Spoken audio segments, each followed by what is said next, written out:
नमस्कार, मैं वीरम देव, assistant professor Hindi, राजकीय कन्या महाविद्यालय बूंदी।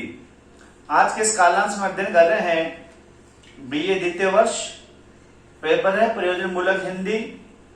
और इसके अंतर्गत आज हम अध्ययन करेंगे रेडियो माध्यम के रूप में रेडियो की उपयोगिता। रेडियो माध्यम के रूप में रेडियो की उपयोगिता पर अपने विचार व्यक्त कीजिए। इससे पूर्व के कालांश में भी हमने इलेक्ट्रॉनिक के अंतर्गत प्रिंट मीडिया और इलेक्ट्रॉनिक मीडिया का हमने अध्ययन किया था, उसी का यह भाग है। तो सबसे पहले भूमिका लिखेंगे।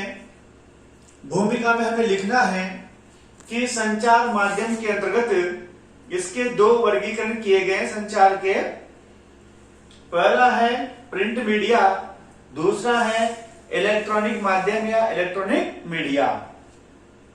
और इलेक्ट्रॉनिक मीडिया के अंतर्गत रेडियो संचार माध्यम का एक सहज, सरल व सुगम उपकरण है, जिसके द्वारा हम समाचारों को, सूचनाओं को प्रसारित करते हैं और जनता तक उनको पहुंचाने का कार्य रेडियो के माध्यम से सरल तरीके से हो जाता है। तो भूमिका में हमें यह लिखना है कि संचार का जो वर्गीकरण वो दो रूपों में मिलता है, इलेक्ट्रॉनिक मीडिया और प्रिंट मीडिया। इलेक्ट्रॉनिक के अंतर्गत रेडियो संचार माध्यम का वह सहज, सरल, सुगम माध्यम है जिसके द्वारा हम संचार करते हैं, जिसके द्वारा सूचनाओं को प्रसारित करते हैं। फिर लिखेंगे रेडियो का कार्यक्षेत्र, कि रेडियो का क्या कार्य है, रेडियो के क्या उद्देश्य हैं, रेडियो क्या करता है। ये कार्यक्षेत्र के अंतर्गत आएगा कि रेडियो का कार्यक्षेत्र, रेडियो क्या क्या काम करता है। तो रेडियो के कार्यक्षेत्र के अंतर्गत रेडियो के त्रिआयामी उद्देश्य आते हैं कि रेडियो के कितने त्रिआयामी उद्देश्य हैं, ये पूछ लिया जाता है कि रेडियो के त्रिआयामी उद्देश्य हैं। पहला है सूचना, दूसरा है शिक्षा और तीसरा है मनोरंजन। रेडियो के त्रिआयामी उद्देश्य के अंतर्गत ये छोटा सा अपने को डायग्राम बनाना है और फिर पहले में लिखना है सूचना, दूसरा है शिक्षा और तीसरा है मनोरंजन। ये रेडियो के कार्यक्षेत्र के अंतर्गत आता है। सूचना में क्या आएगा कि रेडियो सूचना प्रसारण का वो माध्यम है जिसके द्वारा दूर दराज, गरीब, खेत खलियान तक सूचनाओं का ये प्रसारण करता है, क्योंकि इसे गरीब व्यक्ति भी खरीद सकता है, किसान भी खरीद सकता है और वो भी रेडियो के द्वारा अपनी किसानी से संबंधित जो भी सूचनाएं हैं उनको प्राप्त करता है। जहां पर लाइट की व्यवस्था नहीं है, दूर दराज क्षेत्र में बैठे हुए जो लोग हैं, जहां पर टेलीविजन की सुविधा नहीं है, वो लोग रेडियो के द्वारा सूचनाएं प्राप्त करते हैं। तो रेडियो का जो पहला उद्देश्य है वह है सूचनाओं को प्रसारित करना। जो तरोताजा सूचनाएं होती हैं, आज की आज घटित होने वाली सूचनाएं 1 घंटे 2 घंटे बाद रेडियो पर प्रसारित हो जाती हैं। तो रेडियो का जो पहला मूलभूत जो उद्देश्य है वह है सूचनाओं का प्रसारण करना। दूसरा उद्देश्य शिक्षा। रेडियो शिक्षा देने का और रेडियो से शिक्षा प्राप्त करने का भी एक सरल माध्यम है। रेडियो पर शिक्षा से संबंधित ऐसे बहुत सारे कार्यक्रम आयोजित किए जाते हैं जिनके माध्यम से विद्यार्थी शिक्षा ग्रहण करते हैं और रेडियो से शिक्षा प्राप्त होती है, इसे सीखने को भी मिलता है।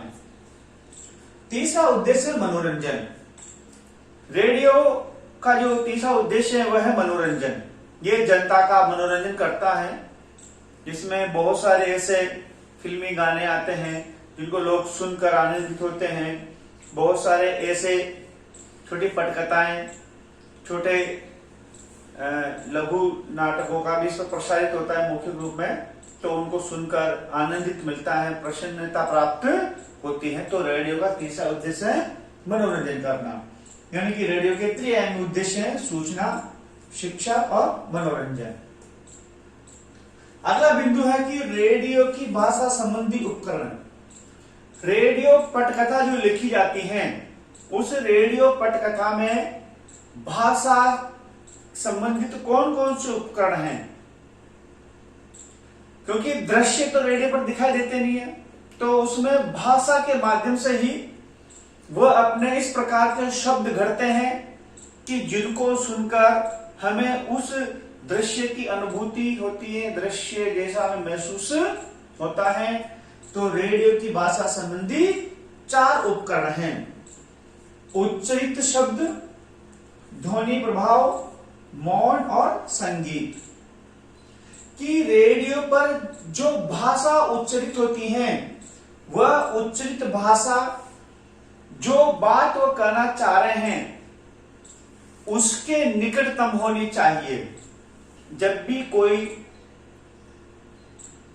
संपादक रेडियो संबंधी समाचार लिखता है, तो वह इस प्रकार के शब्दों का चयन करता है कि उनको उच्चारण करते समय संवाददाता को परेशानी न हो, और उन उच्चरित शब्दों को कम पढ़े लिखे दूर दराज के किसान लोग भी उनको समझ सकें, जान सकें।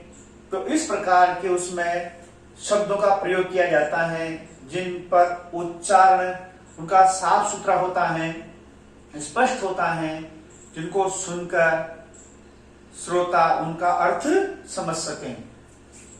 तीसरा है ध्वनि प्रभाव।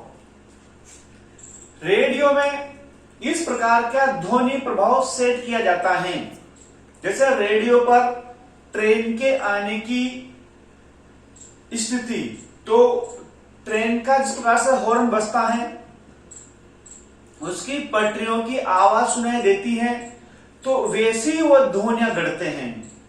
जैसे कल कारखाने का दृश्य आ रहा है, तो उसमें मशीनों के खटपट खटपट चलने की आवाज सुनाई देगी।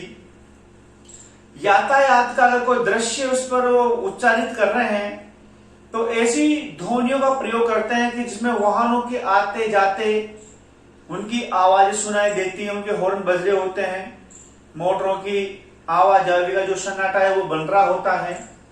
तो इस प्रकार से उसमें ध्वनियां प्रभावशाली होती है उस दृश्यों को बताने के लिए।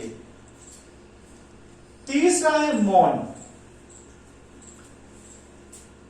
रेडियो पर जो भी समाचार, जो भी प्रोग्राम प्रसारित होते हैं, उसमें मौन ध्वनियां भी होती हैं।